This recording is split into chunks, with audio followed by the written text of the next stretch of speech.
Hi friends, അപ്പോൾ എളുപ്പത്തിലൊരു cooker biryani ഉണ്ടാക്കുന്ന കണ്ടാലോ. കുക്കർ ചൂടാനു ശേഷം നെയ്യ് ഒഴിക്കുക, എന്നിട്ട് നമ്മുടെ സ്പൈസസ് ഒക്കെ ആഡ് ചെയ്ത് കൊടുക്കുക, സവാള ഇട്ട് കൊടുക്കുക, പിന്നെ ക്രഷ് ചെയ്ത ഇഞ്ചിയും വെളുത്തുള്ളിയും പച്ചമുളകും കൂടെ ആഡ് ചെയ്ത് കൊടുക്കുക.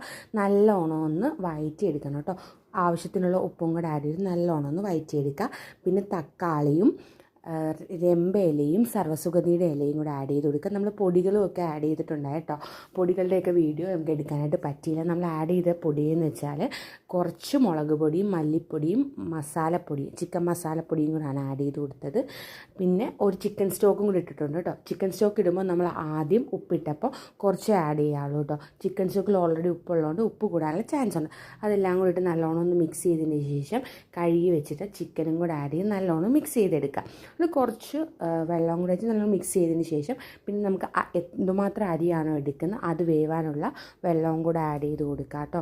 എന്നിട്ട് നമ്മൾ ഉപ്പ് കുറവാണെങ്കിൽ കുറച്ച് ഉപ്പും പിന്നെ പകുതി നാരങ്ങയുടെ നീരും കൂടെ ആഡ് ചെയ്ത് കൊടുക്കുക. പിന്നെ 4 പച്ചമുളകും കൂടി ഇടുന്നുണ്ട് കേട്ടോ. നമ്മളിവിടെ മുളക് പൊടി കുറച്ചാണ് ആഡ് ചെയ്യുന്നത്, പച്ചമുളകാണ് കൂടുതലിട്ടേക്കുന്നത്. പിന്നെ അരിയും കൂടെ ആഡ് ചെയ്ത് കൊടുക്കുക. നല്ലോണം ഒന്ന് മിക്സ് ചെയ്തിട്ട് കുക്കർ അടച്ചു വെക്കുക കേട്ടോ. ഒരു 3-4 വിസിൽ വരണം, 3-4 വിസിൽ വരണം.